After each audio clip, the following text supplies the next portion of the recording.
Hello everyone on the live chat. Let's see how the audio quality is. Oh no, I can't do a poll now. Oh no, here we go.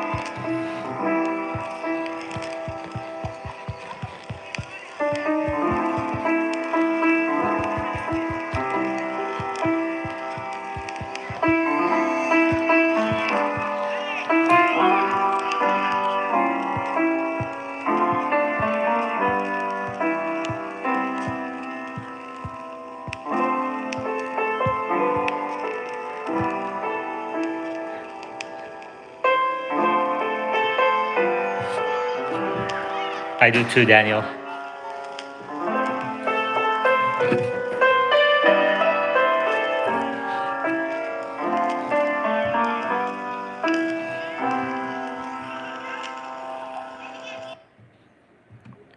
Hello everybody, welcome back. Tesla is at 202 per share, $634 billion market cap, 47 PE ratio. Stock markets are down slightly. Dow Jones down 0.2%, NASDAQ down 0.5%, S&P 500 down 0.2%. It's a mixed bag of stocks, but technology stocks are generally lower, except for Tesla. Tesla is up about 1%.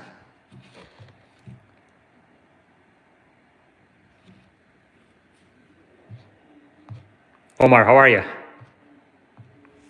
Hey, doing good. I'm taking delivery of a Cybertruck on Friday. Oh, congratulations. Are you excited? Yeah, I'm pumped. What have you done for the delivery so far? Are you getting ready? Do you have any accessories that you've kind of secured? Well, the Foundation series comes with a bunch of the accessories included. So pretty much most of the accessories will come with it. I'm not sure if that's with the delivery or after or whatever, but yeah, it should have everything FSD. So I'll let you know what it's like.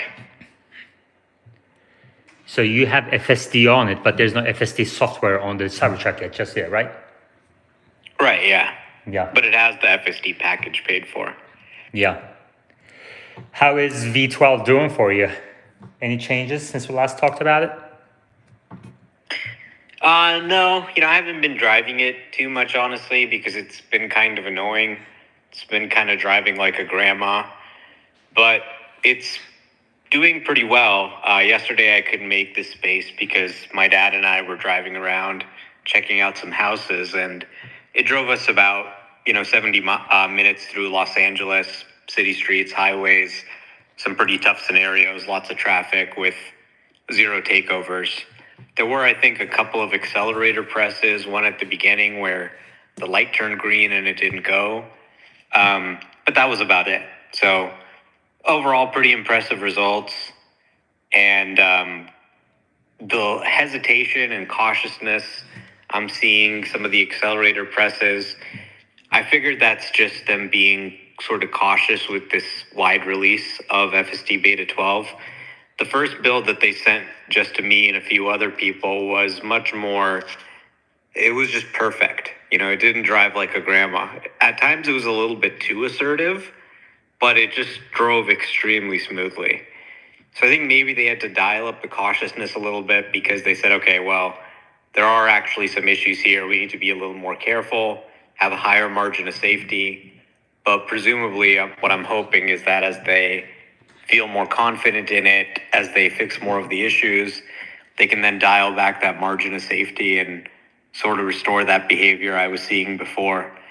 So overall, I'm pretty happy with it, but would love to see it sort of hesitate less and drive less like a grandma.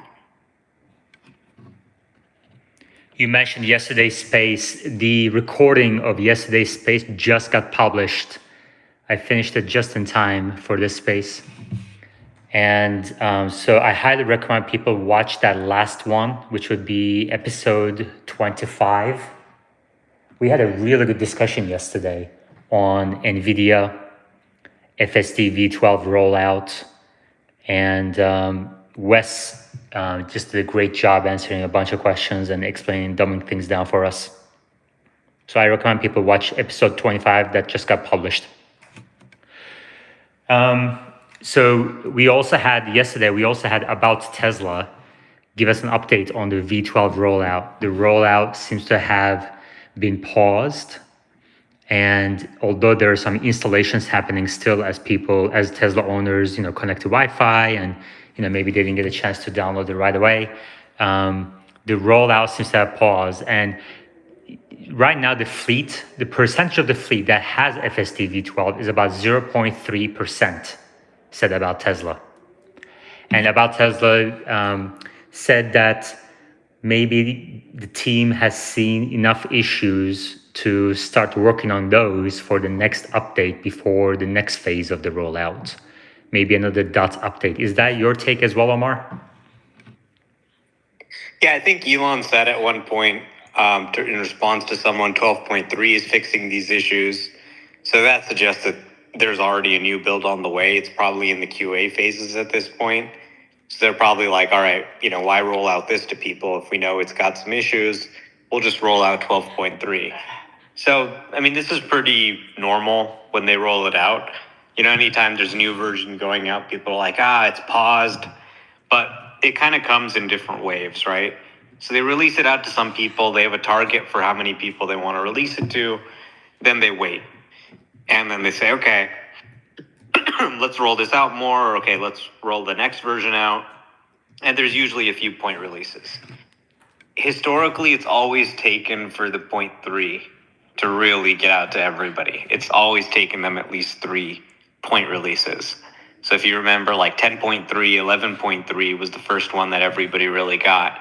And it seems like it's going to be a similar thing here with maybe the 12.3 or the 12.4 being the one that really goes out to everybody within the next month or so. Yeah, that was his guess as well, depending on the difficulty and the tweaks that need to be made for these, whatever issue they found. It might be either this weekend, or if it's more difficult, if they have to collect more training data and tweak something in the model, it might be another month or two. Does that sound about right? Maybe a few weeks is the central tendency, I guess. Yeah, I mean, I think probably before the end of the quarter, everybody's going to have it. So we're probably less than a month away from everyone having it. I think by the time we get onto the earnings call, they're going to be able to say, we released FSD 12 to everybody, just like we said we would on the last call. Yeah. Now, on March 1, which is tomorrow, is it tomorrow? Hold on, Friday. Tesla said that it would raise prices after cutting Model Y prices by about $1,000. Since then, I think the new Model 3 prices were increased twice by a few $100 each. Do you expect Model Y prices to go up $1,000 or more on Friday for this weekend?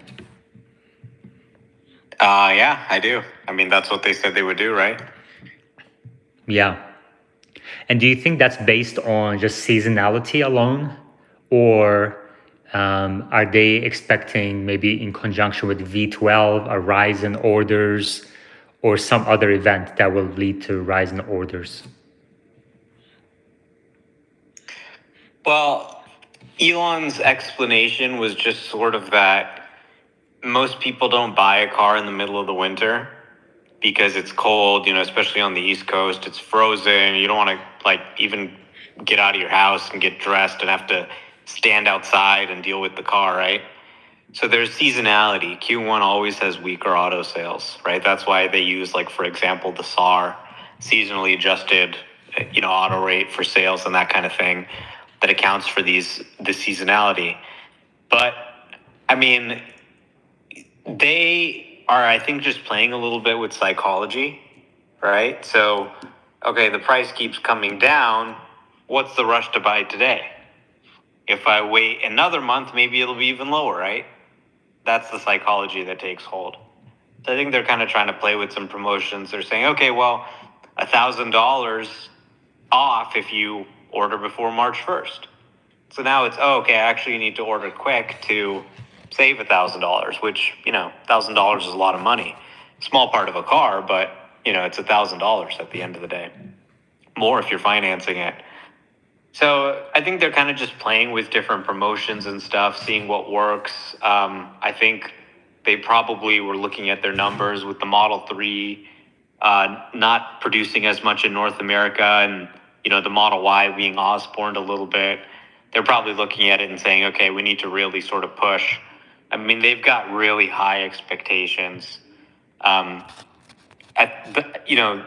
It's seasonally weak, so it would be not surprising to see deliveries dip a little bit from Q4 to Q1. But I think the market really wants to see sequential growth. In prior years, Tesla has been able to deliver sequential growth despite the seasonality. Now, rates were lower in those times and so on and so forth. But I think the market really would like to see that. And that's a very high bar to set because Q4 deliveries were pretty high. So can they deliver 500,000 cars this quarter with Model 3 ramping up in Fremont, and then Model Y where it is, with people kind of looking for a new Model Y?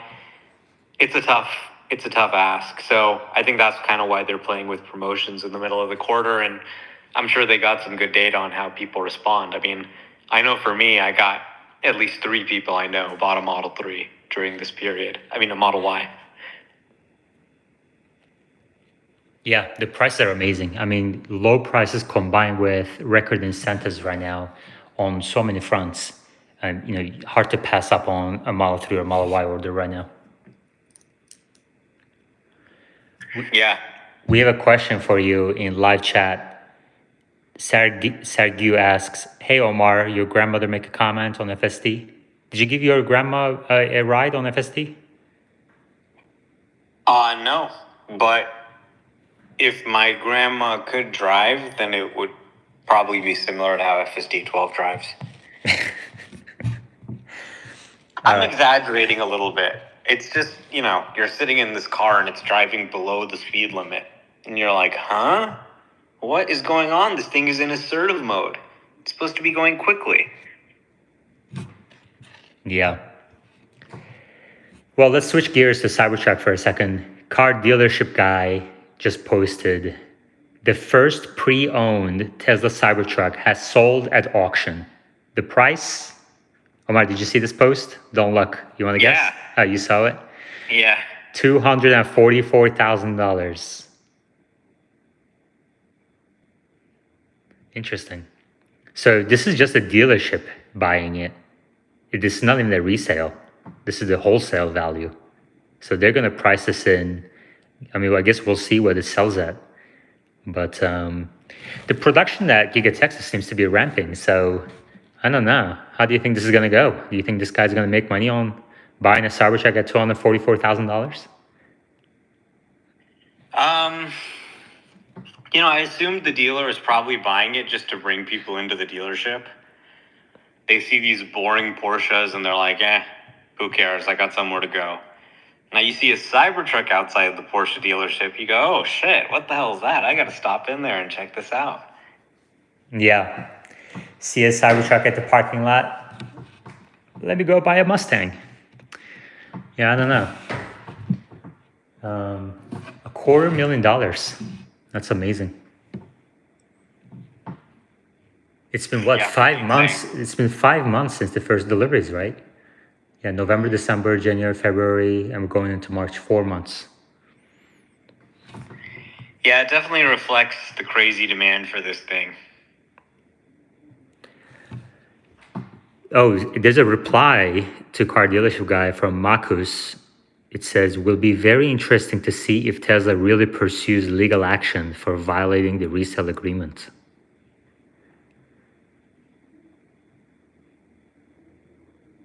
Do you think they will? Probably not. But then why even have the clause? I mean, I think it's really just for kind of egregious stuff. If somebody's just like broken, needs to sell it, or maybe this guy wanted it at the Peterson auction or whatever. Like, we don't really know what the story is. Maybe it's a Tesla employee and it's authorized.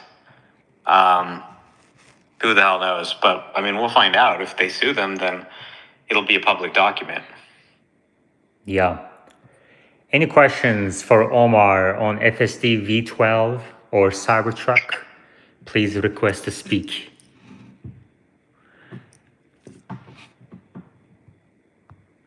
Omar, I have the other day I asked you and Meta, and I asked if FSD progress is limited by Nvidia production, and both of you said no, but I'm not 100% clear on the reason. Can you explain that for us again, please?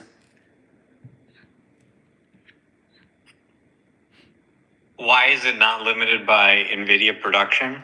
Yeah, like if Tesla had twice as many H100s today, would that accelerate FSD development?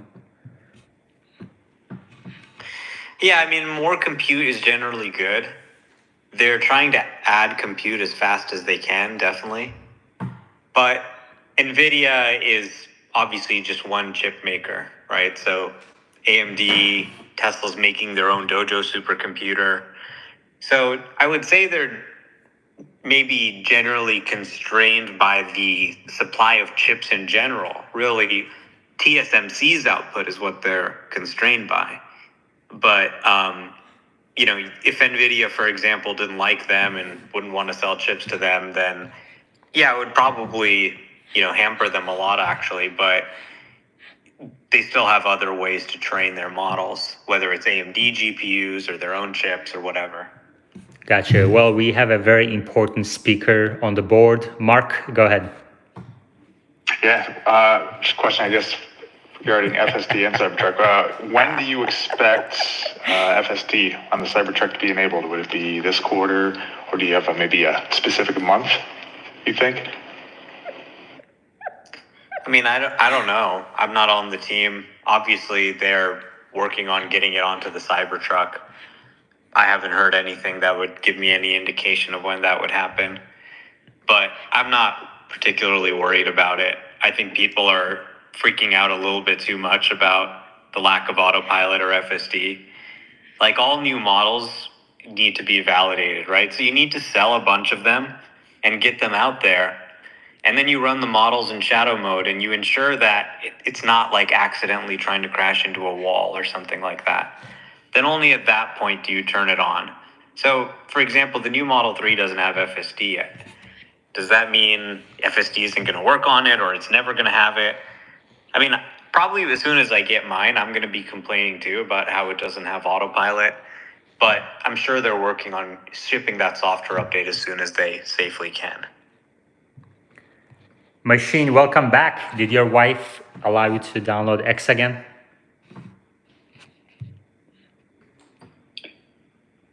I still don't have X on my phone. This is just on my laptop.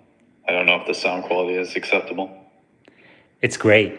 That's got to be new though. I think the web browser didn't allow speakers before.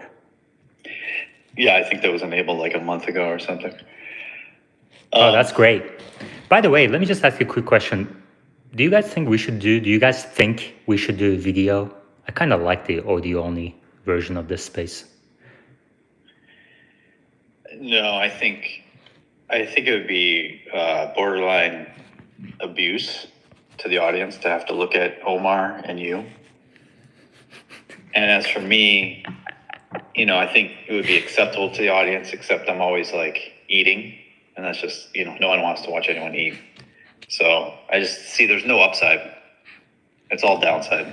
Yeah, I don't want speakers worrying about how they look like on camera or worrying about camera position or whatever. I just want people to be able to free to come up and everything. But every now and then we can do video, Anyway, what did you come up to say? Last time I was on video, these YouTubers start using my name, and then other Tesla-related influencers are using my name in their videos. I'm like, okay, this is getting out of hand. and then I had to shut down my account. So this time, maybe I need to wear a mask or something. What I was going to say, well, first was just on the question of what kind of mask would you wear? Michael Myers, Halloween, classic. I don't know if you've ever seen that movie. The classic horror film. Yeah, we should do that. We should do like a Halloween themed in November. Michael who? October. Michael Myers. Michael Myers. You've never seen the movie Halloween? I'm not as old as you. It's it's a family, kid-friendly movie. Oh, I see. It's about kids celebrating Halloween with a babysitter and watching some movies. And I think that's about it. That's all that happens. Now I came up to say one, obviously Tesla's compute limited in the sense that it takes longer to turn around these models and train them than it would if they had more compute. And that's an obvious statement, but the reason that's significant is that they're not in a position where it's just hit the train button and go walk away and come back and you have the final solution and deploy it and everyone's happy. No, they're still in a situation where they train it. They got to go look at the result and say, where are the errors showing up now? Let's go collate a new training data set. We need to add more of these test conditions because it's failing there. There's still all this engineering resource, which is what I've said for over a year. And, other known speakers in this space will say poo-poo that whole engineering effort. And I think it's still applicable right now. And so, anyways, the turnaround time of getting those models out and getting the information is highly important. Instead of waiting a week or 2 weeks, if you could do it in a day, and then the next day you're assessing what you need to do for the next run, that's going to up your ROI, your productivity in line with the amount of compute you have. So I still believe their productivity is proportional to the amount of compute, and the time it takes to get these models out, whatever is V12.3 or .67, whatever those end up being, they would be here earlier if they had more compute. Yeah, that's definitely true. I think if you had, double the compute, you could probably train the model twice as fast. You could then go and, train the model, get the result faster. The whole cycle improves faster. So I think that's really why Elon is saying we're primarily compute constrained more than engineering constrained. Although there is obviously some sort of engineering that happens, but it could just be as simple as, okay, we need more footage of stop signs in the rain. Let's go query, footage of that. Let's curate it. Let's put it in the training set, and then let's train again, and then let's check the result and see what comes out. But yeah, if that, the bulk of it is really just waiting for that model to converge. So it would definitely, that's why it's really critical to just scale compute as much as possible. But Nvidia is part of that solution. They also have AMD they're adding in. They also have Dojo that they're using. So Nvidia is probably the most important part of that compute equation today, but it's not the only way to get that training compute.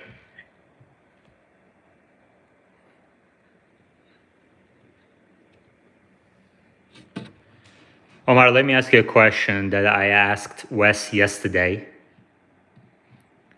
And the question was, so Microsoft and Amazon and others are trying to build custom ASICs that replaces, or at least reduces, their dependence on Nvidia.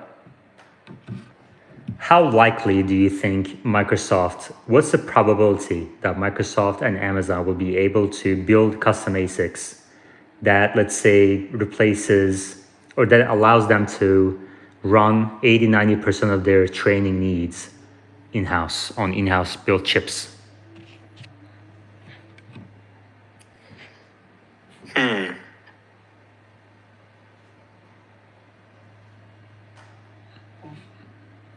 80%.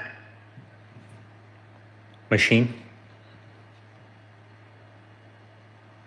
Sorry, I missed that. What was the question? Yesterday I asked Wes, what is the probability of Microsoft and Amazon succeeding in reducing their dependence on Nvidia's chips with their custom ASICs? And let's define success as running 80-90% of their training compute on in-house built ASICs. In the 3 to 5 years, then Right. 20%. To get to that high, I don't think necessarily it's going to happen that quickly to scale up production to then not only overcome the Nvidia chips that they currently have, but then to produce enough to make their chips 90% of their total compute capacity. Just seems like something that may take longer, but I'm not paying attention specifically to their current plans and developments for when they expect that to actually start production coming up in scale. But I just think those things end up being harder than you imagine. And then just the math of getting up to make it 90% is not something that just happens in 1 year. So I would say it's lower probability. Interesting. So I think this is the crux of the whole NVIDIA discussion. You all three are extremely knowledgeable, obviously, about the company and the industry. And all three of you gave very different answers to that question. Well, I agree with Machine that, So just 90%. So Machine said, I mean, let's define success as 80%, okay? And we're talking 5 years out. And Microsoft already has a chip out. So Machine said 20%, Wes said 50-60%, Omar said 80% probability.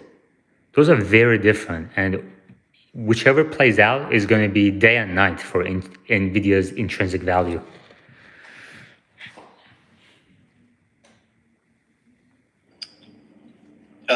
I apologize. I don't know if on the desktop there's a hand raising icon, so I just won't be able to raise my hand. I think, part of that is not saying, that's not necessarily being bullish on Nvidia. That doesn't mean I'm saying they have to buy more and more from Nvidia. It just might mean they could literally slow down their Nvidia purchases and rely more on their own, but it would still mathematically take them time to scale that up and overtake their current Nvidia compute. So I don't know if when you said 80%, if you mean 80% total compute or 80% of their yearly, purchases of compute, right? One's the derivative of the other curve. So, and that's part of my equation. It's not necessarily being bullish on Nvidia. It's just thinking about their production constraints. Yeah, I agree with Machine that, saying they'll be able to move to 90% in 1 year is not necessarily a sure thing. But Google says they're doing 90% of their training on TPUs. So why can't Microsoft or other companies do it? It's been proven that it can be done. So I asked that question to Wes yesterday, and his answer was, Google bet the company on creating TPUs and, on that goal. Whereas he doesn't see Microsoft doing the same at this time. They're not betting the company. At this moment, it's a bet the company thing for every tech company. Because, if you're at a disadvantage in AI, you're toast, basically. So it's become the number one priority for all of these companies. Do you see the same urgency on Amazon?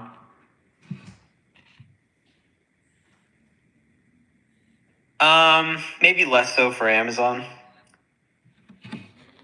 So does that mean they're more likely to be toast among the companies that we just mentioned? I don't know. Possibly. They don't seem to be doing anything all that innovative lately, from my perspective. Yeah.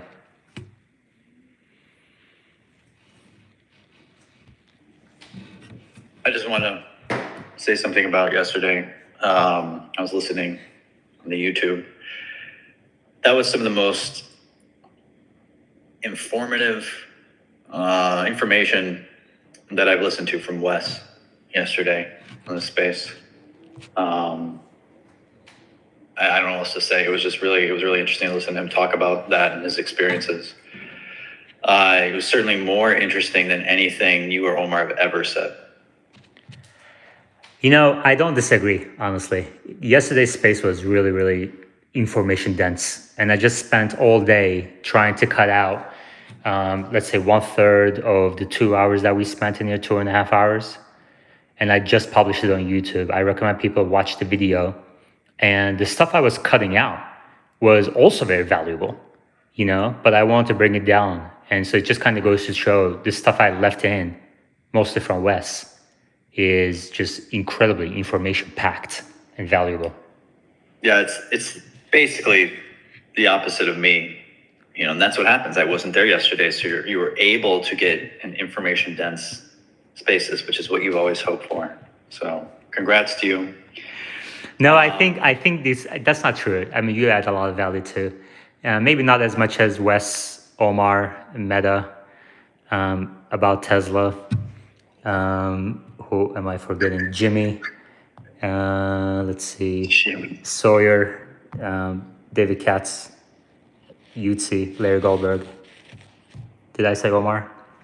Anyway, but still, you add. Jimmy the Otter. Yeah, Jimmy the Otter. But you still add a lot of value. And I think what's happening is the group is getting better and better in kind of like, you know, working with one another, and kind of these rules becoming second nature. Like we're not even raising our hands most of the time, which, you know, just allows the conversation flow better. And we also like understand how each one of us want to be communicated with, etc. So I think we're just getting used to each other, and the space is getting better because of it. Yeah, it's great that we all understand each other's safe places and safety words, so no one's getting in a bad position. You know, you may be surprised to learn that when I was younger, I used to get my name written on the board at school all the time because I wouldn't stop talking. I would shut up in class, disrupting other students. So, you know, I've really improved in the last, 38 years since I started school. But I want to bring up a separate point here, actually Tesla related, which I haven't done in the last month or so. You know, it's good to review these things, not too often. I pull up my favorite and your favorite only when it shows you what you want to hear. No, that's not true. The reason why I stopped talking about it is that I'm realizing that no one except you and me cares about this data. Yeah. Well, let's just spend a few brief moments on it. Yeah. Used car guru index for Tesla. You know, since January now, we add February to it. It continues its steeper downtrend. It's starting to slow down a bit versus where it was in February. So again, much like November, maybe we can get to a point here where it's starting to get closer to flatlining, but it's not there yet. The most interesting thing to me, though, just to note is, again, this is overall pressure onto Tesla cars, is the Model 3. The Model 3 average price, list price on used car gurus now is only $400 higher than the used car gurus index. It's almost at price parity with the entire index. This is insane to me. I mean, I know it's not exactly apples to apples. Other car makers, you know, the distribution of their cars, like the how many miles and model year. I know everything's different, but still, I would think that would favor Tesla having higher prices because they're mostly newer cars. So yeah, that is stunning to me. And most of that plummet happened in January, February. I mean, there was a gap of beginning in January. There was a gap of I don't know why I can't pull it up exactly. Probably $3,000, and now that's gone down to $400. So I don't know what Again, still pressure on Tesla prices. Yeah, I was looking at it last night with Yutzi. And in the last 30 days, it's a stunning pace of decline in the resale values. I mean, Model 3, you can kind of explain part of it with the new Model 3 just being an incredible car, But the Model Y is also declining. It's like 6-7% in the last 30 days. So do you think Model 3, Model Y are linked because, again, they're both electric cars. And there's this market for electric cars. And the Model 3 refresh is hurting. Of course, it makes sense that would hurt used Model 3 prices because now you're not getting something. There's a new offering, you're getting some new benefits, and the used car prices aren't getting them. And so maybe the Model Y is linked to that still. People who would have shot for a used Model Y for a certain price now preferentially would wait for a new Model 3. Even though it's not a new Model Y, it's a new Model 3 with ventilated seats and some of these other features. So I think maybe that is pushing down Model Y prices too, used. And so that's not indicative of demand. That part is not indicative of demand issue necessarily. So for Tesla, I don't know how much cross shopping there is between Model 3 and Y. It's not clear to me. Remember, the Model Y and Model 3 relationship is not like 3 Series from BMW versus X3. The Model Y is more like an X5. Like, it's a much larger vehicle, much more interior space. It's it's not an SUV on its own. It's still a crossover, but it's not as close to the Model 3 as X3 is to the 3 Series. So I think the primary driver of both of the declines is more the interest rates, not the Model 3. I think Model 3 Highland contributes a little bit more to the Model 3 resale value declines, but I think the primary reason is the interest rates. Yeah, that's certainly possible. I would just say, looking at the trends of both Model 3 and Model Y here, they're offset in the absolute price, the Model Y being higher, but their trends are, almost exactly alike. So whatever is affecting them the same. Exactly. That's exactly right. Great point.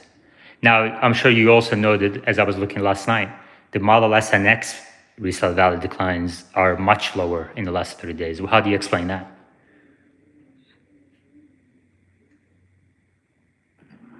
I saw that. I didn't look at the plots, but I saw the numbers. Yeah, it's not declining as much over the last 90 days. There's bigger declines for those months ago. And so over the last 90 days, there's similar overall declines. Over the last year, it's been more actually in the Model S and Model X than the Model Y and 3. So exactly now why that hasn't decreased as much, I don't really have a good explanation. I'd have to think about it. There's been no, I don't know. I'd have to think about this. What do you think? I don't know. I didn't think about too much, but I noted that there's a big difference between the depreciation. I wonder if it's because, those are higher priced vehicles and, obviously the loan balances are higher and everything, but more affluent households buy the Model S and X, and I wonder if they're less sensitive to an increase in interest rates because of that. It's a possibility, for sure. But the interest rate fluctuations has been going on for more than just the last month. Wealthy households don't pay interest.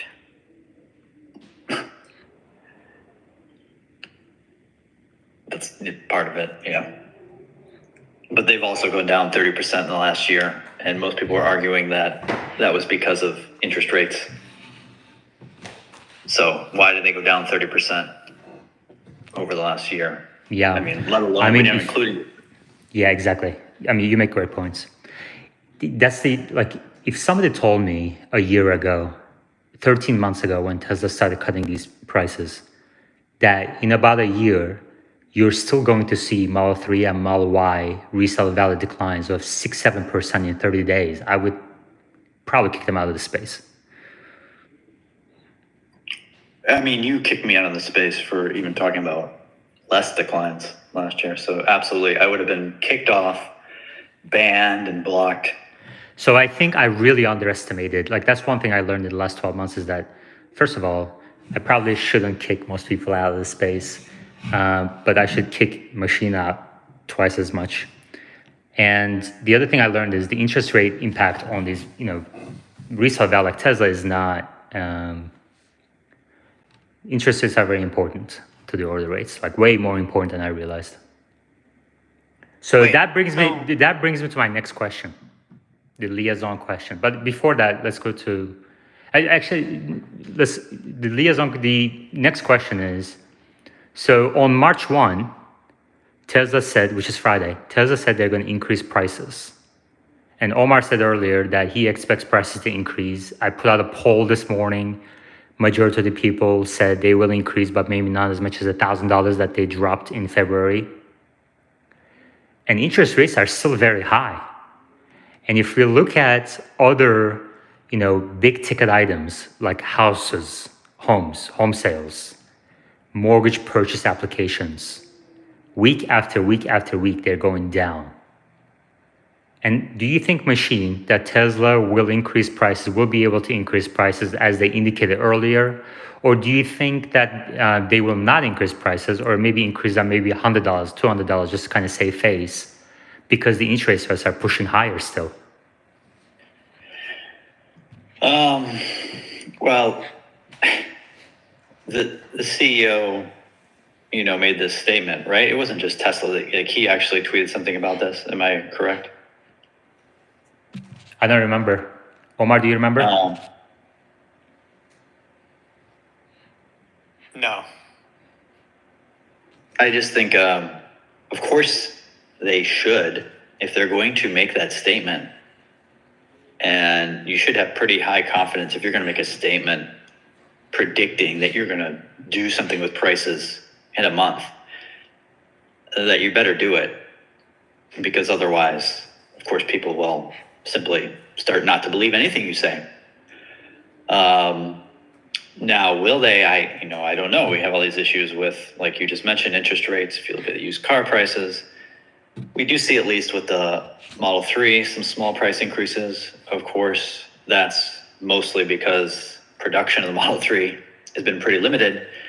At the same time, the EV tax credit went away from the Model 3. So still, I think net, that's a benefit to showing that there still is demand for the Model 3, even though the $7,500 tax credit went away. So that does show at least some promise that they could be able to do that with the Model Y. I find raising the amount $100 or so to, quote, save face, actually the worst outcome. I think the best outcome is, if they can't raise the prices right now, is to just wait a week or two, or I don't know how long, and then raise them $1,000. And then you can be like, see, I still raised them $1,000. Like, yeah, I was a few weeks off, but I did what I said. I hope they do, because otherwise, it's honestly embarrassing. And this is another reason why, Nvidia CEO is much more trustworthy. If Nvidia CEO said, we're going to raise the prices for H100s by whatever thousands of dollars in a month, they would do it.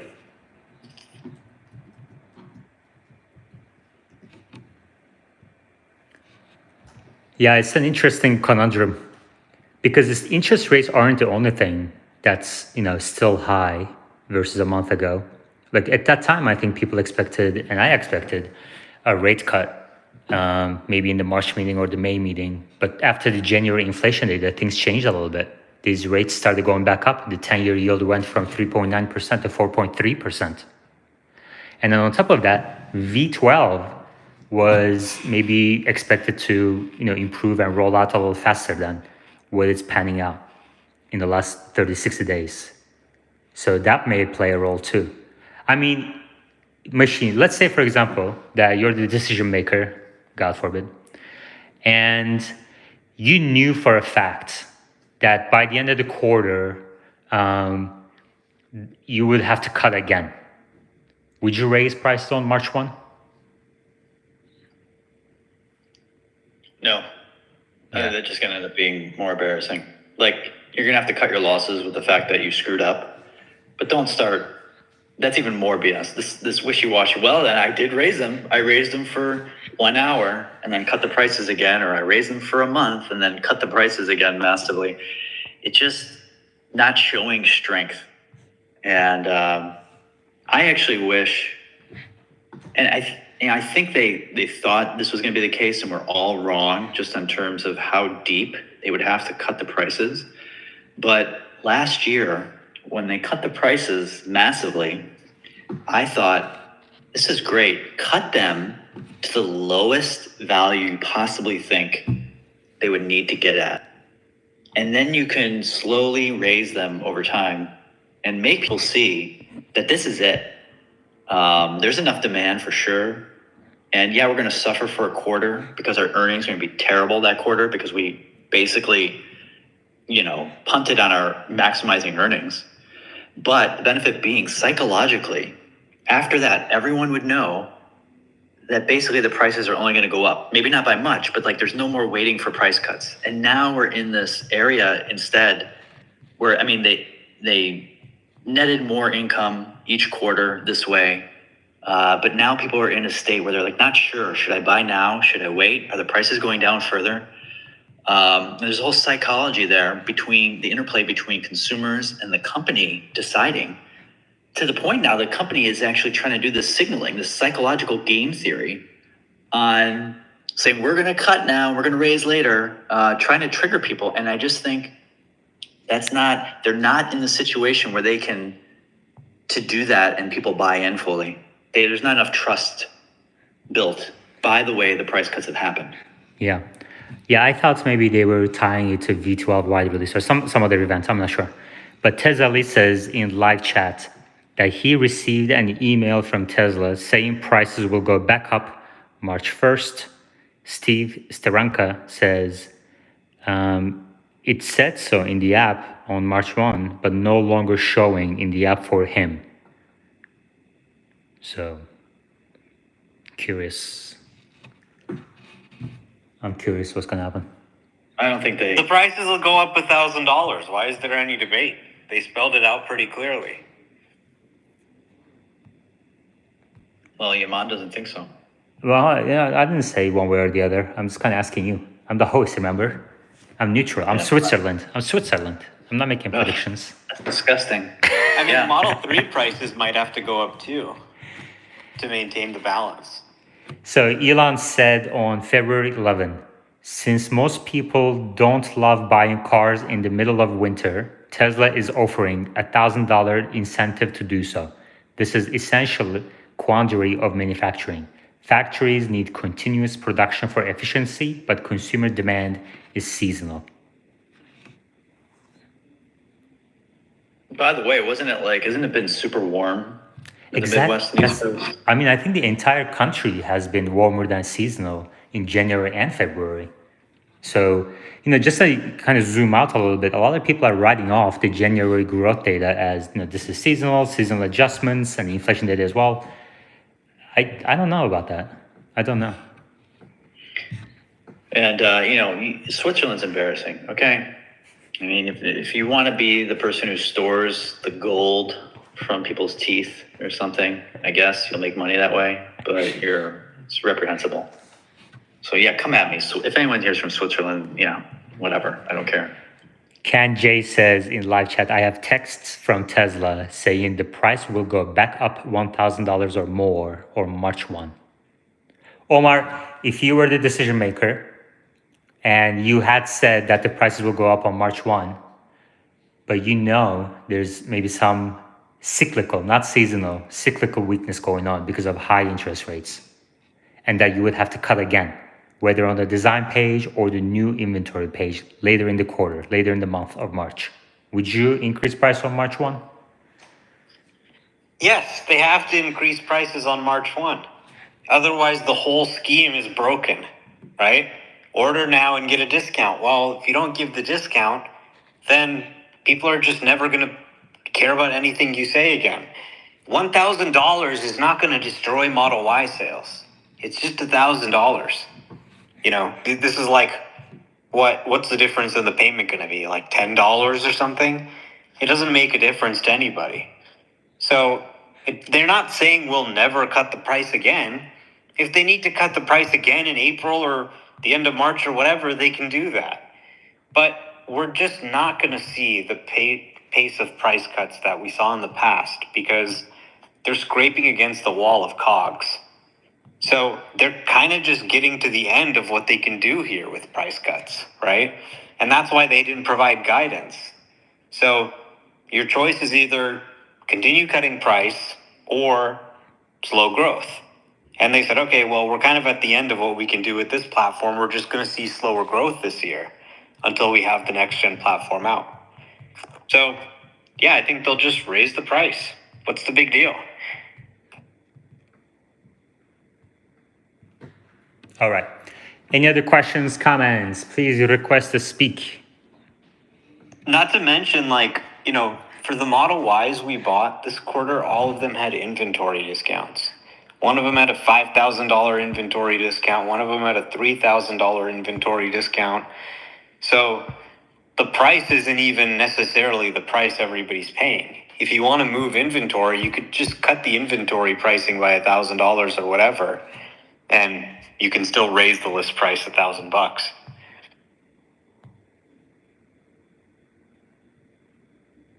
Yeah. Hey, Machine, did you hear? Omar has a Cybertruck coming on was it Friday, Omar? Yeah. Yeah. So you're going to go to Machine and give him a ride, right? Or do you want him to come to you? Yeah, I'll give him an FSD 12 ride and a Cybertruck ride. Not on the same day. Yeah, why not? Well, so you're going to go with the Cybertruck, pick him up, bring him over to your place, and then get into the next other car? Because Cybertruck doesn't have V12, right? Yeah, exactly. Wow, Machine, you got a treat coming your way. That is, I don't know what to say here, but I'm assuming you're picking up your Cybertruck at Fremont or what, the delivery center there, or where? One of the local delivery centers. Last time I took delivery, some guy showed up, from Twitter. So that was kind of weird. And now he's blocked me. Because I'm like, I don't have time to hang out with you. We have to go somewhere. It was bizarre. I had that. I had some people stuff take too. things so personally. Yeah, I can meet you wherever you go to the delivery center too, maybe, and give me a ride. You're going to drive one car there, FSD V12, take your Cybertruck back. If you need, I can just drive the Cybertruck back for you. You go back in your car. I'll drive your Cybertruck back to you through San Francisco. I'll go under 280 where the encampments are, make sure that I'm secure against these homeless people swinging metal poles, which has happened to me, by the way. And the stainless steel will protect me, and I think that's the best decision.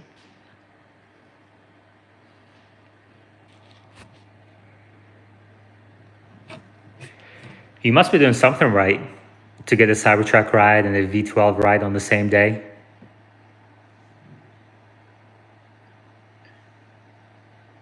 Maybe it's the picture of the eye. I was going to, say something inappropriate, but You can say something inappropriate. I was reviewing as I set up my AdSense account for monetization, reviewing the policy, ad-friendly guidelines, content guidelines. I'm like, wow, I'm going to have to do a lot of bleeping, which is okay. Go ahead, say it. No, it's past. I don't know what I was going to say, but, just say that I gave Omar some really beneficial favors, and so he's just repaying me now. Amy says, machine is speechless. If you guys are going to drop, by the way, speaking of the rules, It's hard to do. if you guys are going to drop the F-bomb, just don't do it in the first 7 seconds. That's what the rules say. Anyway. The first 7 seconds of the entire space? I mean, I always edit the first 7 seconds anyway. Like the first few minutes I cut and kind of try to do intro or whatever. So it doesn't matter. I just thought it was funny that you can't do it in the first 7 seconds, but you can do it otherwise. Interesting. Yeah. Yeah, they don't want like, drink Coca-Cola. Fuck. Exactly. Exactly right. That's so funny. Anyway. All right.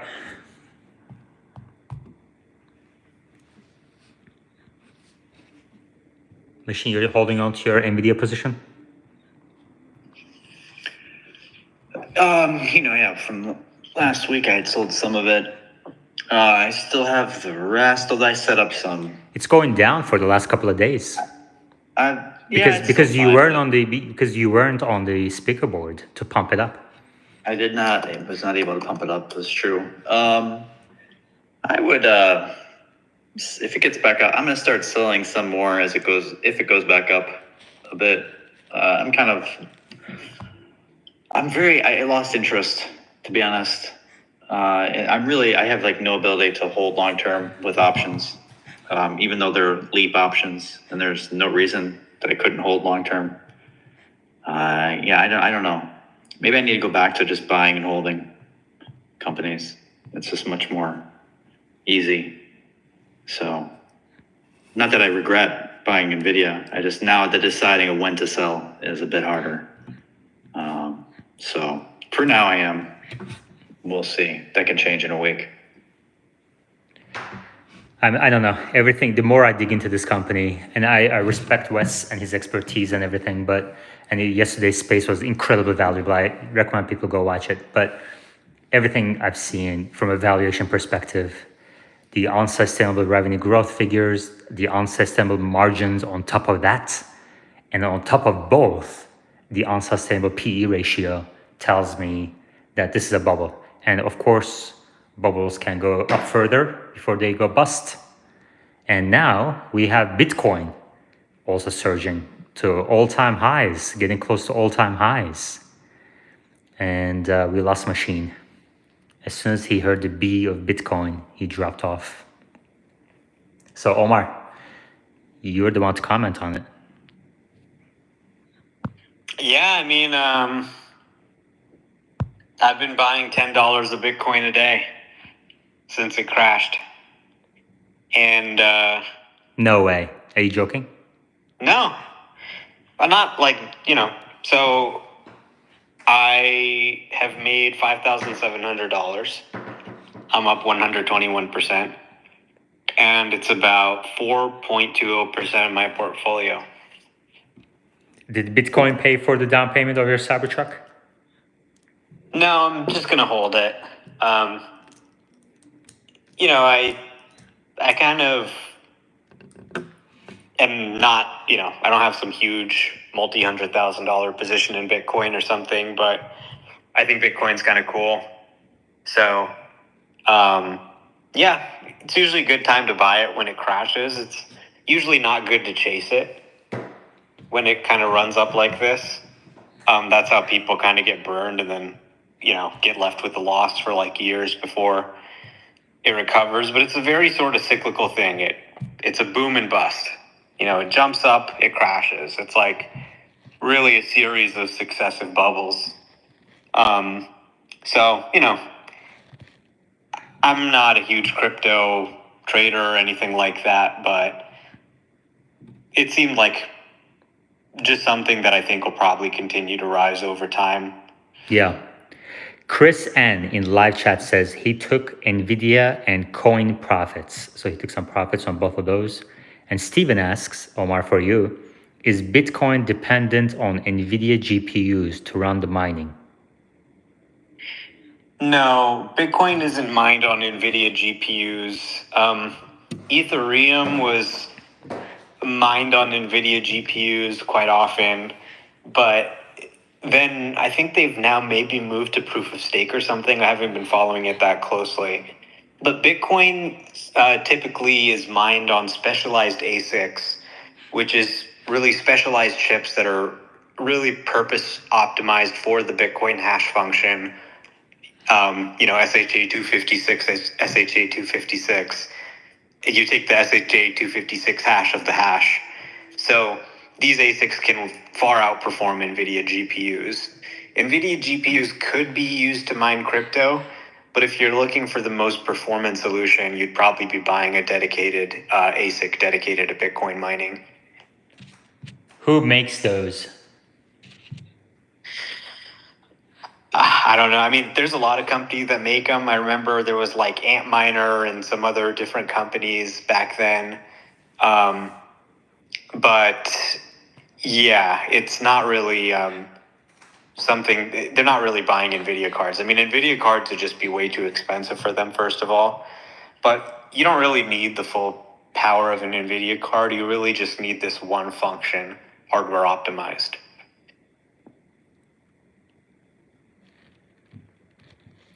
Thank you. Steve Steranka in live chat says the Bitcoin halving is about 2 months away.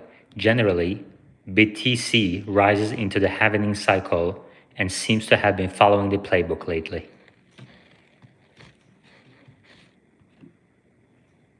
Yeah, that's true.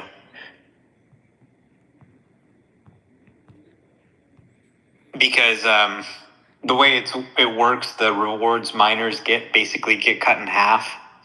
So essentially less supply is being introduced into the market, if that makes sense. Yeah. Do you look at Bitcoin price increase and say we're back to the risk on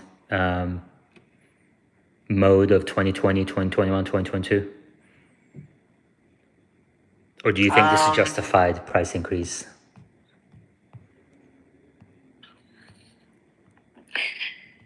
I mean, the market's certainly doing well. You have many tech stocks at all-time highs, fueled by the AI rise. You've got this insane move up in Nvidia, which has made some people very rich. And yeah, a lot of those people probably maybe are putting some money into Bitcoin too. So it's good when people are making money, when they have more money, they feel more rich, they make more investments. Their sentiment about the market improves. So I wouldn't say it's necessarily indicative of a more risk-on environment, but rather it probably is just sort of people having some money in their pocket, seeing that the Bitcoin reward is going to halve again, knowing what happens in the past, and kind of speculating that there would be a move, and it's sort of happening. So, I mean, generally it does seem like it feels a lot like those days, right? In 2020, 2021, when everybody was making a lot of money, stocks are shooting up. So I think that's generally a good thing when the market's doing well. Sawyer says Tesla sold 75% of its Bitcoin in Q2 2022. The company still held the remaining 25%, worth about $387 million as of the end of Q4 2023. It's possible Tesla sold more Bitcoin with prices near $62,000. Tesla's average cost is about $34,000 according to Sawyer. but we won't know for sure until Q1 earnings come out. That's good. So Tesla made money on it. Perfect. Yeah, maybe a few $100 million. Yep. They shouldn't have caved to all the fund managers. If they just held the whole thing, they would have made $1 billion. Right? Hindsight 2020. Maybe they should have bought some penny stocks a few years ago too.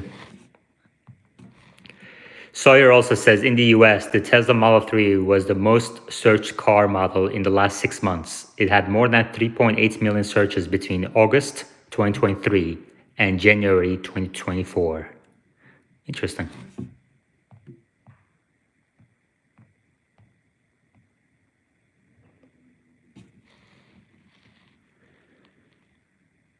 What do you think about the new Roadster?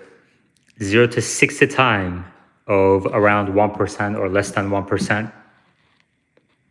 2025 production. Yeah. Well, I hope it doesn't kill me. If, that kind of acceleration sounds like, I think 5 Gs people pass out. So this would be like more than 2 Gs. So, I probably wouldn't go in if you have like some heart problems or anything. I probably wouldn't take your grandma or grandpa in there and launch it. But it sounds like it's going to be a pretty amazing vehicle. It's going to be really fun to see the unveil later this year. At the same time, I'm not really holding my breath that this actually ships next year. If you remember, it was actually supposed to ship this year. So this is essentially a fancy way to delay it, right? So instead of coming out and saying, hey, listen, we got too much on our plate this year. We can't make the Roadster. They said, oh, guess what? The Roadster's going to be even bigger and better. It's going to fly, and it's going to go 0 to 60 in under 1 second. And it's like, it seems like you're kind of just increasing the work for yourself here. I don't need it to fucking fly. Just take the car design. It looks sexy. Put a plaid drivetrain in it and just fucking ship it, You want to do a Roadster 2, whatever, maybe do that. But, it sounds like they got some plan here, so we'll see what they have. But, this thing was unveiled in, 2016? Here we are, it's 2024. I wouldn't be surprised if it's like 10 years after the unveil when they finally ship it. So, I think most people are kind of like, look, I'll believe it when I see it. It sounds amazing. I'm glad they're working on it. I'm glad that, this isn't some type of concept car situation, as some people were trying to say. This really is a product that they intend to make. And it sounds like it's going to be just an incredible product, probably the fastest car in the world, which is just kind of fun for Tesla to take that crown. But at this point, it's been so long that they kind of need to put up or shut up. And I think they probably will. I think it really is going to blow people away, and it will actually be sold to people as a real product. Yeah, that's exactly my take as well. All right. What else is on your mind? We talked Nvidia, Tesla, Cybertruck, FSD, Model 3, used car prices, Model Y price increases coming up on Friday. Yeah, I'm just thinking about my Cybertruck, honestly, and about the V12 rollout, hoping for 12.3 to come and for that to get in the hands of more people, for pretty much everybody who it's gone out to. They've been excited. Some of them have said, I'm buying more Tesla stock. So I think it's going to be really important for people to see that. And any news on like an international rollout, which would obviously come well after the US rollout, is going to be really important for the company this year. And, so they canceled the Apple Car too. That was another thing. We talked about that a little bit. There may be some talent there that is going to leave the company as a result if they don't necessarily want to work on generative AI. So that could be an opportunity for Tesla, for Rivian, for others to poach some people from the company. And I think it, there's sort of a recognition of Tesla's dominance in capital markets. I mean, people like you and me, we never really took the Apple car seriously. It's like, come on, they've been working on this thing for 10 years.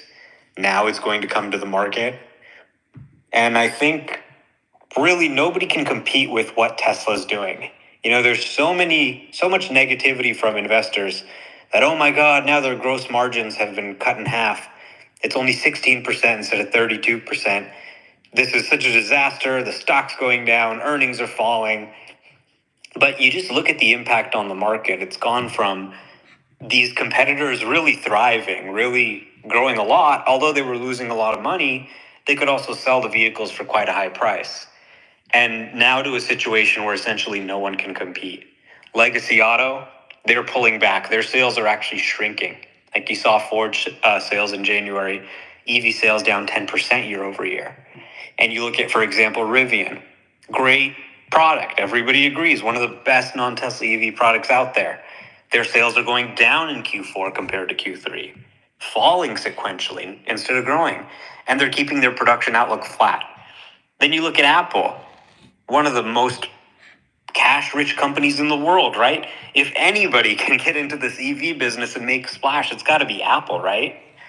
But where is there room for the market in kind of like probably the 100K-ish range Apple would want to compete in to really make a product that's up to their standards? I think it would have to be at least 75 to 100K.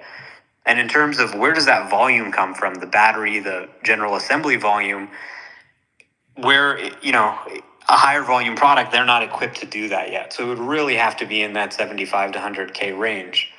But they can't really play in Tesla's market where you don't have EVs selling at $50,000, $60,000 anymore. Now it's like $30,000, $40,000. And that's a tough market, I think, for Apple to enter. And I think they just looked at this and said, this could be a disaster for us to compete in, right? We don't want to get into this situation where we're having a price war with Tesla or something like that, right? So I think that's also part of, for you and me, we knew there was never any Apple car coming. But most of the market, they genuinely believe that, all these competitors are coming for Tesla, and Apple car's coming, they're going to take all the customers. And now they're just sort of faced to confront the reality that that's not the case. We had a question on a related matter yesterday that I'd like your opinion on. Mike of Occam Capital asked whether generative AI developments reduce Tesla's advantage with real-world miles. What do you think? I don't think so. I mean, there's fundamentally no replacement for getting the car out there and actually driving, and it actually works, right? So if I can go and I say, hey, how do I know this self-driving car is safe for me to get in?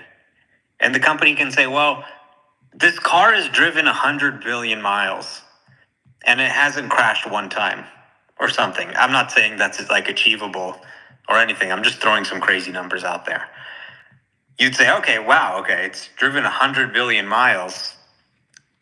What's the chance that this 3-mile trip to the grocery store is going to be the one where it crashes, right? So there's just a lot of validation that comes from actually going and driving miles and having success. You can't fool it. You can sort of simulate the world, but it's sort of like grading your own test, right? You're writing the test. You're only testing for things that you can handle.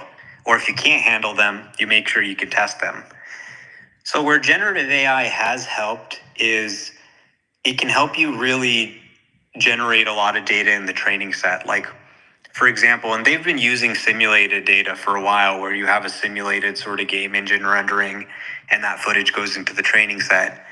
But what generative AI lets you do is sort of train a model and generate a lot more videos, a lot more examples. So it certainly helps with the data collection to some extent. In terms of generating sufficient training data to train the model, a lot of these generative approaches are now being used to generate synthetic training data that's like almost indistinguishable from real data. And that's helpful to everybody, including Tesla. And Tesla's benefited from this a lot. They can take a scene and say, okay, make it drive in the left lane, make it drive in the right lane, make it make a left turn or a right turn.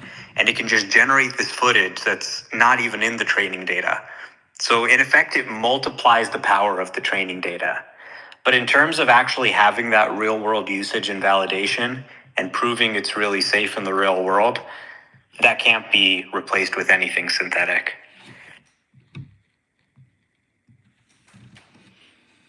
All right.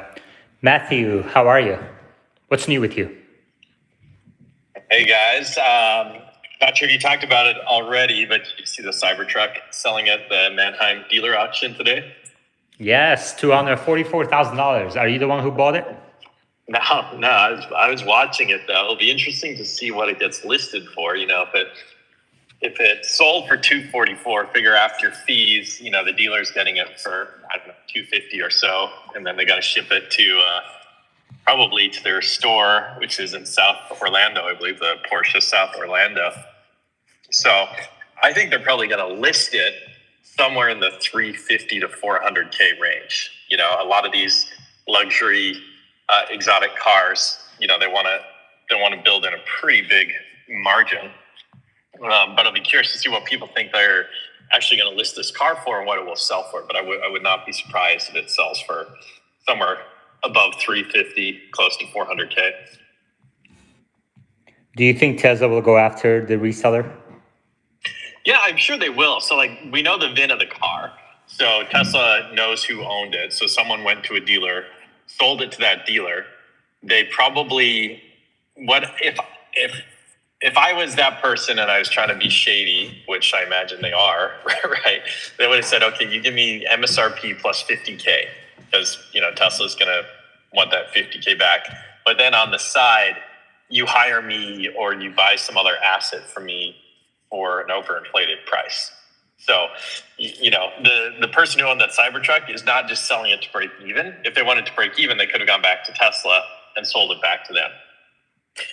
You know, the dealer only got 244 for it. So if they paid, you know, 100K MSRP or I don't know if it was a Cyber Beast, if it was Cyber Beast, then 120K MSRP plus the tax and license that person paid on it. So figure another 10 grand plus 50K. It's got to be way more than that because, like I said, the seller wouldn't do all of that just to break even. So the very minimum this dealer would have paid would be like 160 or 180K. I'm guessing they paid another 50K on top of that, like on the side. You know, maybe the dealer is like a buddy of the person who sold it, but there's some additional compensation beyond the 50K. Yeah, Tesla can go after the entire consideration, right? So according to not from the dealer, from the seller, from the original buyer. Okay. According to the clause, Tesla may seek injunctive relief to prevent the transfer of the title of the vehicle or demand liquidated damages from you in the amount of $50,000 or the value received as consideration for the sale or transfer, whichever is greater. Yeah, correct. So Tesla can go after the entire thing. Well, keep in mind there's a buyer. So let's say, you know, John Smith was the buyer. John Smith sold the vehicle to the dealer on paper, say for 160K, which would be what John Smith paid for the car plus 50K. I bet that's what the paper says. So Tesla will, you know, sue the seller, the original buyer, John Smith, and then they'll take it to court and they'll request discovery. And then the John Smith will say, well, here's the bill of sale. I sold it to the dealer for 160. So yeah, sure, I'll cut you a check for 50K. Yeah, but you're saying, no, hold on. No, Tesla said 50K or whatever is greater. So in that case, it would be 160. But you're also saying on top of that, that there might be some side deal. And that would has to be. That would also be part of the consideration. Correct. So Correct. Tesla can go after that. Prove it. Tesla can go after that as well. Yeah, so let's say John Smith sold some bullshit NFT for 50K to that dealer. You know, Tesla will try and find that out through discovery. What the fuck are you talking about? Sorry. Why would he sell an NFT? Like, why do you think there was a side deal? Because the person didn't just break even. Like if the person sold it for say 200K, they would owe Tesla what they paid, so say 110K, less than, they'd take the 200K, subtract what they paid, Look, the 110K, call me and they crazy. would owe the whole Call me amount. crazy, but I don't think that Tesla is going to sue all their customers. Everyone who buys the Cybertruck and tries to sell it. They got to sue one to set a precedent. I don't think they need to sue anybody. I think the clause is honestly deterrent enough. You don't want to get in the... Unless someone's doing something egregious that's really hurting your business, do you really want to be suing your own customers? Probably not. I mean, Ford did it to John Cena when he sold his Ford GT. So, like if Tesla doesn't sue this person, then every single other person who bought a Cybertruck, like...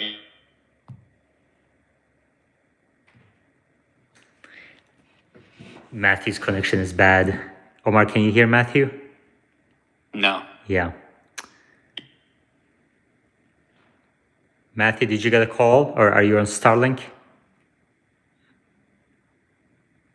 Sorry, my audio seems to have cut out. What's your connection? What's your internet? Who's your internet provider? Kakachatong? Let's go to... Okay, I'm back. Sorry, I'm on T-Mobile on cell. Can you repeat Omar, can you repeat your response to me? He said, what the fuck are you talking about? You were talking. Oh, this is a mess. All right, let's put Matthew on hold. Let's put Matthew on hold for a second, okay? Freddie, and then Wes, and then Matthew. Yeah, I mean, the Ford situation is totally different than what's going on here. The Ford situation is a car that's like a very low, limited production vehicle that was intended to go into the hands of people vetted by Ford. This is really not the case here. I don't really see Tesla suing all the owners that try to flip the vehicles. Like, we're already seeing production ramp up pretty quickly based on all the drone footage that we're seeing. I think somebody's crazy for buying this for $250,000 at this point, maybe a few months ago when they first came out. But with production ramping up as it is, these are going to get into the hands of people. And I think the prices are going to come down on the secondhand market, very quickly. Yeah, good luck convincing the jury someone shouldn't be able to sell their own car. He sold his car that he paid me $100,000 for, huh? I don't know. I don't see them actually going out and suing people. I mean, this seems like kind of good press, right? Hey, the Cybertruck's worth $250K apparently. Yeah, it is good press. The thing is, Tesla, let's say 10 people resell their Cybertruck. Tesla doesn't have to sue all of them. They only have to sue one and get some headlines and have that person agree to a settlement. And then the headline says, Cybertruck reseller settles with Tesla, has to pay them consideration for the resale. That alone would deter most people from reselling their Cybertruck. If Tesla does nothing, then it means that clause is unenforceable. And every single person who buys one can resell it, which Tesla doesn't want. Like, Tesla doesn't want the market to be... I mean, the best way to punish whoever is trying to skim off some extra profits is, like Freddie said, to ramp production. And that seems to be going well. According to Joe Tagmeyer's drone shots, the production rate seems to be increasing. But Wes, what did you have to say on this matter? I just think it's good press, and I highly doubt that Tesla's going to sue them. That's my 2 cents. Okay, so you agree with Omar. Freddie, do you think Tesla... No, you said you agree with Omar as well. Matthew, you're kind of alone out there in a lonely island. Well, like I said, if Tesla doesn't enforce this clause, then it's not enforceable for anyone. Whether they win or lose, if the fact that they bring the case, I think will scare enough people to not resell it. Omar? Like Omar, what if someone says to you tomorrow, hey, I'll give you $500K for the Cybertruck you just bought? Like, I'm pretty sure you'd probably sell it, right? Which Tesla doesn't want to have happen. Omar? Well, I don't think Matthew's on a lonely island. I've had several people DM me and say, oh my God, they're going to get sued or whatever. I think a lot of people are watching this. I don't think it's the first Cybertruck that's been sold. And, honestly, if someone offered me $500,000, I'd have a hard time accepting because I'm really excited to play with the Cybertruck, and I don't know how long it would take to get another one. So, it's kind of stupid. I mean, I probably should take $500,000, but I think the purpose of this clause is really just targeted at people who are not acting in good faith. That is to say, people who are buying these trucks to flip them, right? So you got honest customers, Tesla fans who want the product, and if everyone's just buying it and flipping it, and the real Tesla fans can't get it, and they instead have to pay $250,000 in the used market, that's a problem, right? Because that's just not fair. So this clause, I think, is just targeted at that, so that real customers who actually want to use it themselves can get it first.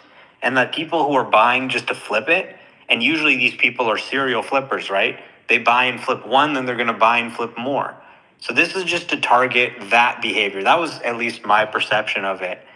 And if someone just genuinely, for example, I saw one Craigslist ad where he said, "Hey, I'm selling my Cybertruck a few months ago.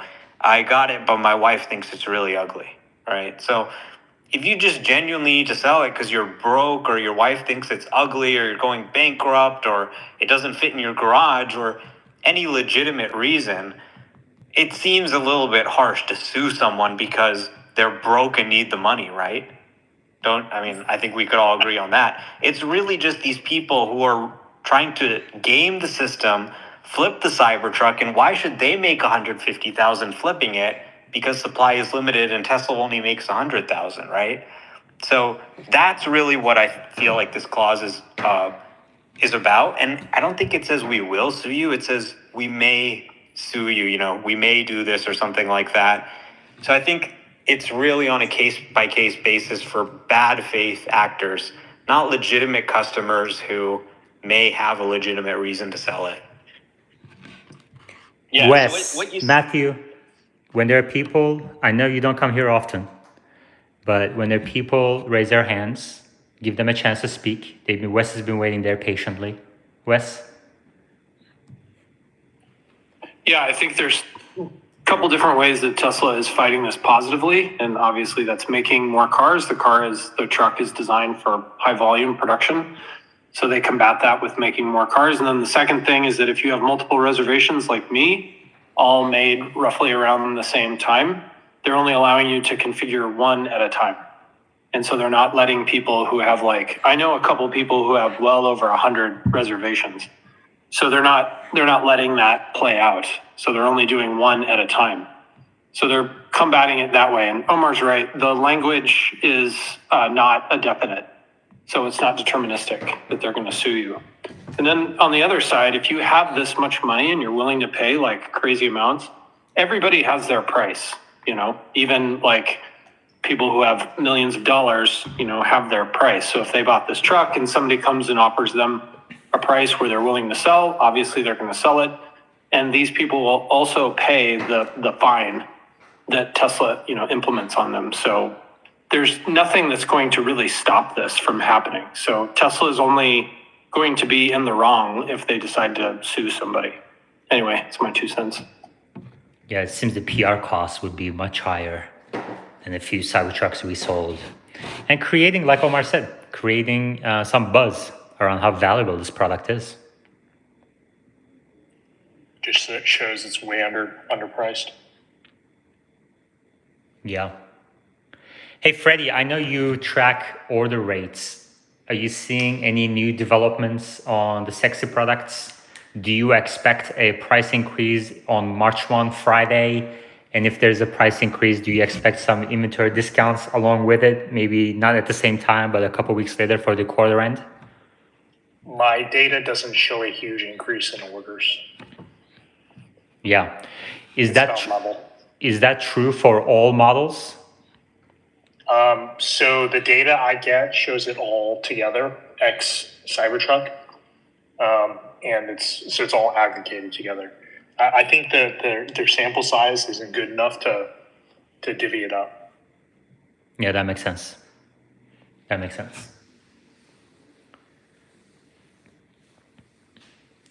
trying to remember if there's any. So going back to Nvidia, Matthew, is there anything else you want to say on Cybertruck? Any final words from your lonely island? No. Okay. Trying to remember, Wes, on Nvidia, if there's anything you and Omar disagree with, but I think you guys pretty much agree on everything on that front. Yeah, it does sound like we're pretty close. Yeah, I think your disagreement on the topic, on the value of Nvidia, is more with Meta, who said he would be here tomorrow. Do you think you can make it tomorrow for a bull-bear discussion on Nvidia? Yeah, sure. I think I can make it tomorrow. All right. Omar, can you make it tomorrow at 2 o'clock? Sure. We can have a really detailed, in-depth discussion on Nvidia. I'm looking forward to it. You mean 2 o'clock your time, right? Yeah, that's right. The normal starting time, 2 o'clock Central Time, exactly. Sorry. Great. Copy. All right. This space has been going on for an hour and a half. Anything? Oh, Greg is here. Let's talk about his Cybertruck. Freddie, in the meantime, go ahead. So I am seeing one new point of data on the orders. One thing that's interesting is that for Model Y, the mix of new inventory orders versus custom build orders versus inventory orders.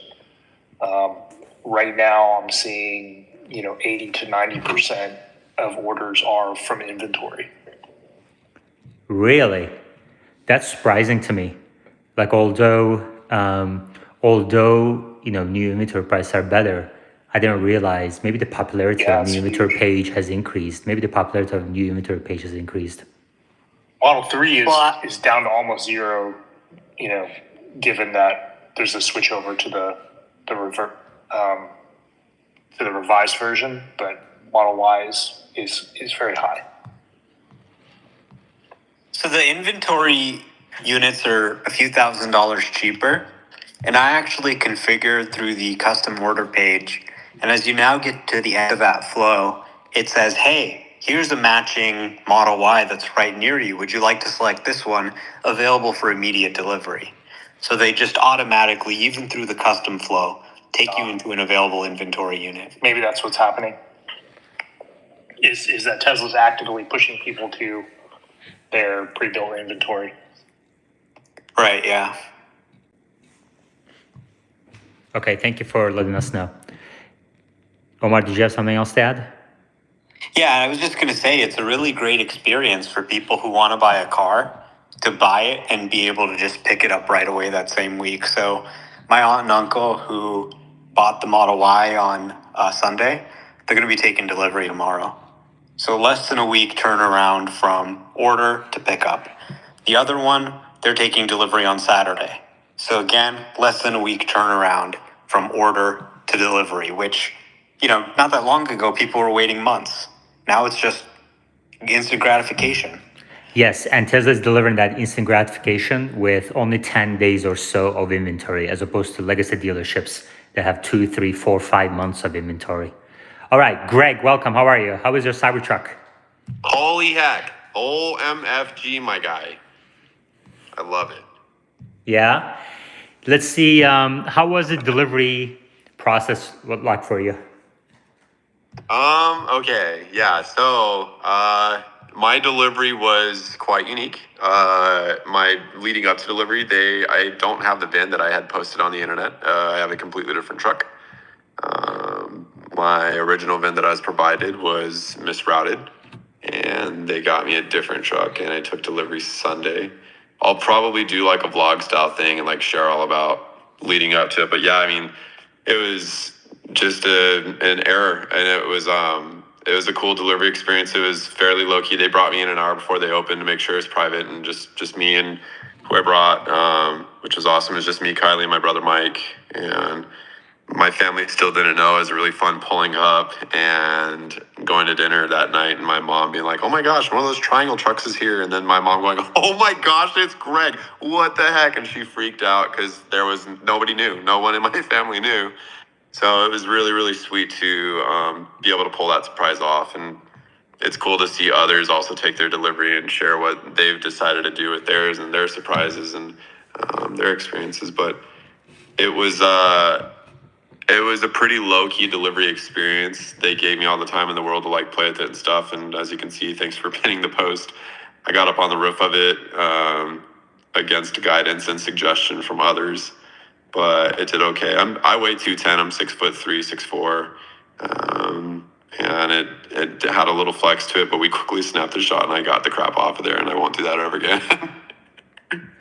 Nice. So Omar is taking his Cybertruck delivery on Friday. What advice do you have for him? Just be ready for any curveballs. It seems like my big don't go in there expecting anything, but maybe you do have a cooler experience. But like I went in there, I don't know, I'm fairly controlling in my head and thought that it'd go a certain type of way and it didn't, and that's okay. But I thought that it was going to go different, but it was still really cool, and it was fun. I will like remember. You imagine there'd be like a huge party.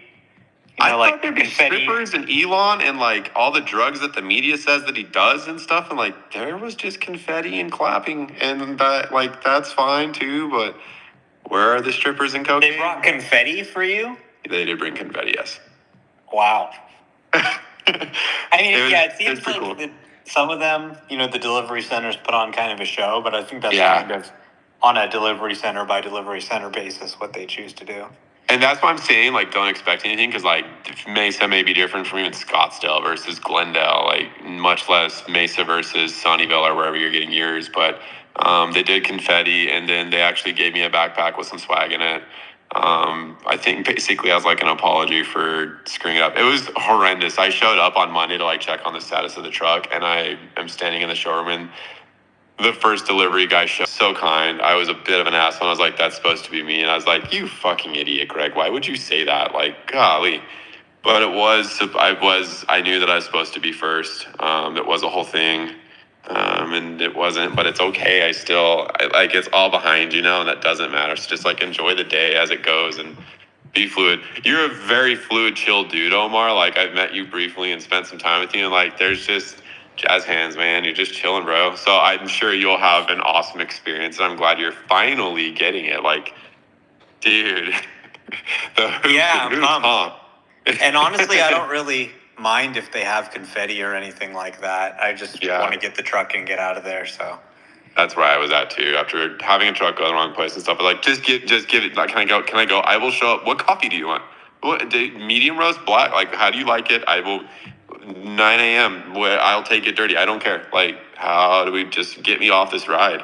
But they're doing their best, and their best is going well so far, it seems like. So, quality truck's pretty good. Got a couple little misalignments. My gate on the right side's a little saggy, but my front was a little recessed. I had a small scratch on some bed plastics in the tonneau cover and a rubber thing.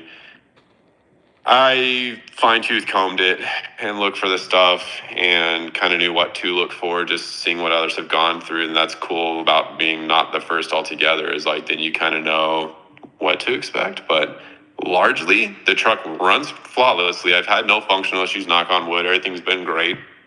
They have delivered less than 1,000 of them. So it's still pretty tight on how many people actually have these and stuff. So yeah, January is a really rough month, but as y'all can see, it's going pretty well now. So that's awesome. Like, Greg, let me ask you a couple of questions.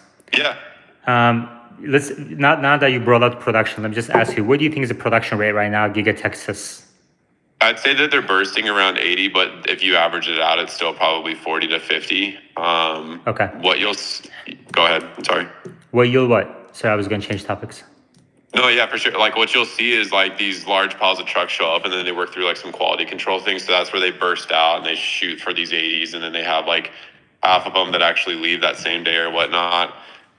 Some of them might even just be waiting for like some charge, like battery pack checking and stuff, just making sure that all systems go, and then it leaves. And once it actually is completed and on outbound, that's when a bin is assigned. It's not a truck that's sitting in the factory somewhere. It's a truck that is turned over to the logistics team to ship out. Nice. Is there anything about the truck that surprised you? just how comfortable it is, man. Like I abstained from driving one until I had mine. Like I held off on actually driving, and like finally driving and it's mine was like super special. Like that was freaking cool. I've been grifting, if you will, for this thing for a couple years. And so getting in it and finally experiencing it's very, very fluid. It is a magic carpet ride is what I call it. It's so well done. The air suspension's super fast. It does get tired though. If you keep flipping it up and down, it will get tired. But it's such a well packaged experience altogether. I do think the stereo is pretty awesome. Could maybe be a little better. But dude, it slaps. The whole thing, the packaging on this thing is just a great experience. Hats off to Tesla. Are you going to get it wrapped? Yeah, I actually I'm doing like my first like quote unquote like brand deal, if you will, with a tint and PPF shop here locally called Dynamic. Tint is tomorrow, and PPF will be a week or so following. Tesla has advised me with them doing the little alignment things on my truck to maybe hold off on the wrap until they do what they do. But I'll tell the tint or the wrap guy tomorrow, and if he's like whatever, I'll just rewrap it if I have to. He very well may. But pretty stoked to have them taking care of everything and ceramic coating it and really, really pulling out all the stops to make sure this truck looks phenomenal. Nice, man. I'm happy for you. Finally, you got it. I mean, you've been waiting for how many years, right? Are you? Yeah. Day one reservation, right? Yeah, I was November 5th or 6th or something. But yeah, I'm lucky to be so early in it. And thank you. Yeah, I mean, I don't know what happened to get me in there early, but I'd like to thank you, Yaman and Omar, and guys that have lifted me up and been really encouraging and shared posts and put me on. Like, thank you guys. It really takes a village, and I'm grateful that I have this 6,500-pound trophy out front. It is absolutely amazing. I'm super grateful. Thanks, guys. All right. Any questions for Greg? Please request to speak. Yeah, that's amazing. I mean, that Giga Texas parking lot is filling up with Cybertrucks, you know? Do you have many people coming up to you as you drive by and taking pictures and asking questions and recognizing you at all? I actually do think there was a recognition thing last night at dinner. There was a family that parked next to the truck. They backed in and he started taking pictures, and he came with his wife, and he definitely kept like nudging over. And there is no reason in this restaurant to assume that his mine is a full restaurant, but he kept like gesturing. And in the Chandler area, I do have a decent amount of my followers that live in the area around me. In fact, I met up with one last night and let him check out the truck. I don't know if it was me or whatnot, but it's cool to see the excitement. Kids love the thing, man. It's wild how much kids love it. And I hate to be like the creepy ice cream man or whatever, but it is cool to see that the kids are really stoked for Cybertruck because they are the future. And for them to be so accepting of it and excited is very indicative of where things will be headed in 10 years' time. With there will be other vehicles that look like this. So yeah, stopping me for pictures and stuff. Yeah, I mean, I had a family yesterday. I had a couple of people yesterday. I was sitting out front of my store, and people would slow down and take pictures, and I'm at stoplights, and there's pictures, and you drive through an intersection, and it's hilarious because people jaws just drop. If they know it's coming, then they already have their phone up. If they don't, then they're just wide-eyed and stuff. I just went to my first supercharger at lunch for just a few minutes just because I didn't really need to charge, but just wanted to see it plugged into a supercharger. And people just driving by it, like very wide-eyed, very impressed. I had somebody yell something mean out the window yesterday, but other than that, and then at dinner when we were parking, there was an old lady that said it could not be ugly or something like that. But largely everybody's been really positive. I see people with smiles. I don't know if they're laughing or excited or whatnot, but it's cool to see people recognize that the Cybertruck is really here. It is real. They are delivering. This isn't a meme on the internet. Okay, thanks, bye. Like, the thing is real. That's awesome.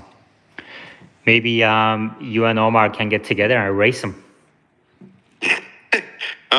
It would be a pretty boring race. I think we would match everything, but who knows? Yeah, exactly. It would come down to driving skill, and you can film it and post it up and see what happens. Come to Phoenix, Omar. I'm super down. That'd be fun. Yeah, I think I'll probably drive it across the country or something. Come through. You Come got a to place Austin. to crash, man. Yeah. Yeah, I'll come to Austin for sure. I might go to Starbase and see the launch if it happens.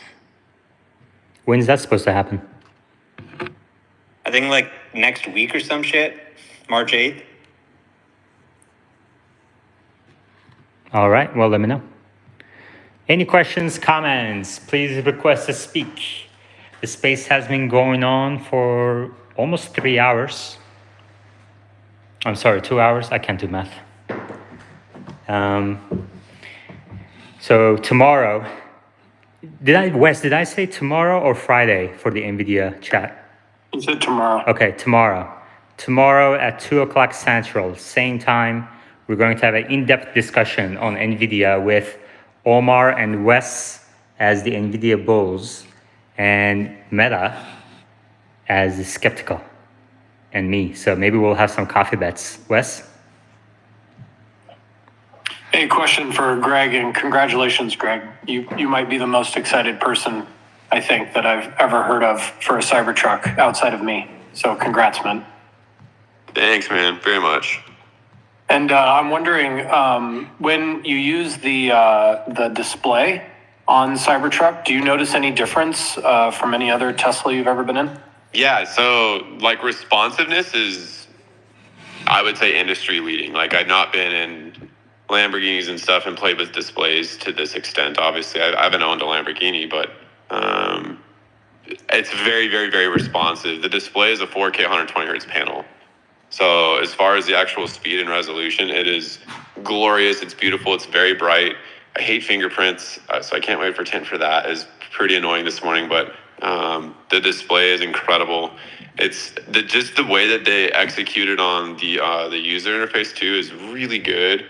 It's pretty intuitive. With it being quite a bit different than previous Teslas, there is a small learning curve to how it works, but everything's very readily available. You just need to kind of have a little bit of a neural remapping there of like, okay, it's here. That's where you do it. But sheesh, it is its own thing for sure. How's steer by wire? Knocking futz. Like steer by wire is completely the coolest part. Like backing up, I've not trailered up yet, but I do have a buddy that did, and he's like, I take my boat to the lake several times a year, and backing it in with any other vehicle is crazy. And I was messaging Matthew earlier, Donning and Ryan over here, and I was like, dude, I've driven 3 different trucks today. I've driven my Cybertruck, my Tacoma, and then I had a 26-foot box truck earlier, and my Tacoma has never felt like such a cheap piece of shit ever until I got back in that from Cybertruck. And it's like, well, it costs twice as much, so yes, and it's older, but like steer-by-wire is so underrated when you get back into a vehicle and you realize what it's really doing and how clean it really works. Rear wheel steering too is hyper sensitive. It really works super, super well for ripping U-turns, navigating parking lots. It's just like, dude, it was 4 years. It was 4 years for a reason. Like, and it shows that they really put everything they had. They left it all on the floor with Cybertruck. Like that thing is bananas. Say if you didn't know it was 48 volt, would do all of the normal 12 volt type systems work the same way? In other words, like do all the body control stuff, window controls and lights and everything else, does it all feel the same? In other words, does it feel transparent to you as a user? Yeah, like if I wouldn't have told you it's 48 volt or 800 volts, you would have zero idea. Like you wouldn't know. One of the little cool things that's a little different is like usually you like press your dome lights and they like kind of click and stuff, but these you just touch it and it turns on and off. It's super pleasant, but that has nothing to do with that. That was just like user experience is really well done. It's super sick. And maybe one more, in terms of like, I don't know if you've tested the ability for it to deliver torque to only a wheel that has traction. I don't know if you've tested any of that out. No, I've not done any off-roading yet other than driving on a gravel construction lot for 30 seconds because I was switching drivers on Sunday after delivery so Kylie or Mike could drive it. I think it's Mikey getting in. That's Kylie. And just the way that suspension handles and stuff, like I really have no concerns about how this thing will do off-road. D-locks are like 2, maybe 3 weeks out. This is coming really, really quick. So once D-locks are there, then I feel like that might really suppress a lot, but throw some tires on it and really get the experience of what any vehicle can do. Tires are very, very important. And I feel like a lot of people are misunderstanding that they're not really off-road people. And I'm not either, but I've been corrected by people that are off-road people that like, yeah, man, dude, tires will make a world of difference. So get those KO2s, go to town. D-locks will just make it even better. But yeah, can't wait for that to hit just so then everybody shuts up about it not having that feature enabled from delivery. Sweet. We'll look forward to hearing your feedback about that. Ken and then David Katz. Hey, everybody. First off, I'd like to congratulate everybody who recently got their Cybertrucks and will be getting their Cybertrucks. That's an awesome thing to do. I am unfortunately on the other side of that equation right now.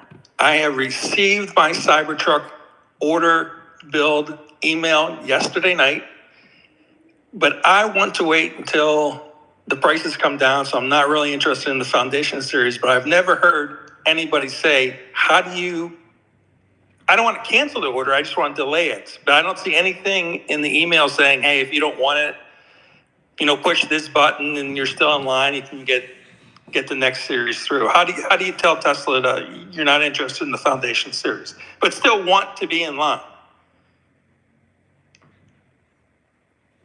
I'd say just leave it.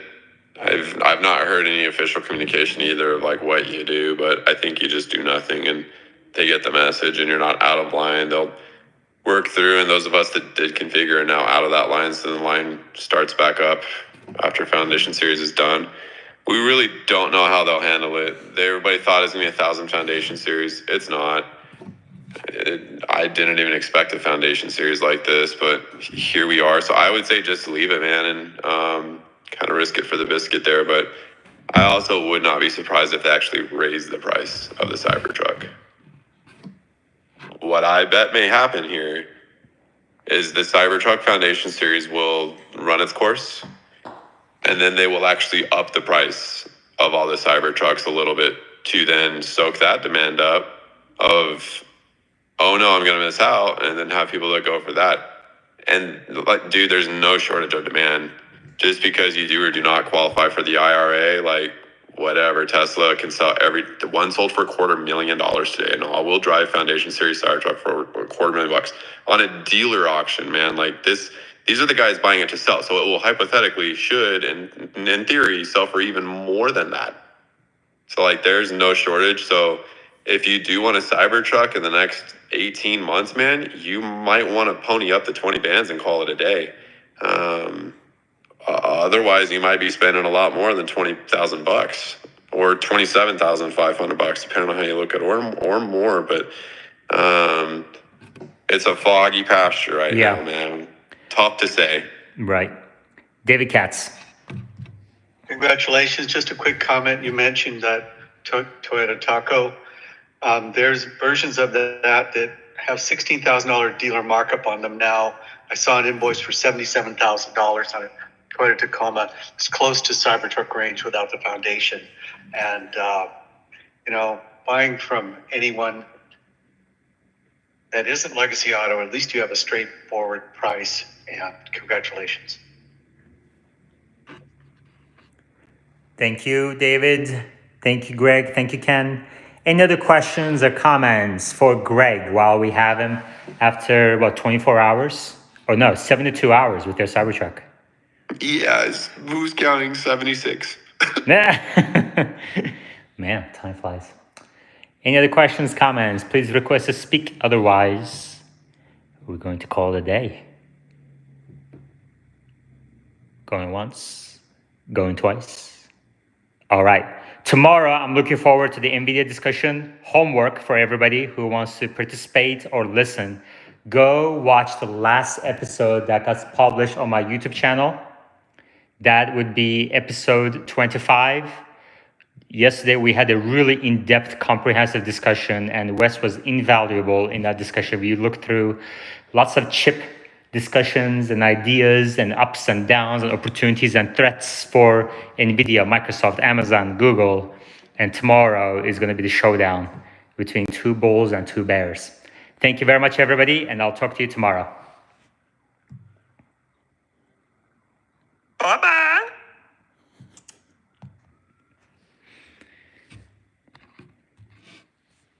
All right. Thank you, live chat folks. Thank you for, thanks to the moderators for keeping the discussion in line here. I think what we may have to do with the increased participation in live chat in the last couple of days, it seems that in the future, we might have to introduce even if it's like a small, like $1 entry fee, so that we keep some of the spam out. But I'll reach out to you guys and then we'll discuss that. Thank you very much, and I will talk to you all tomorrow.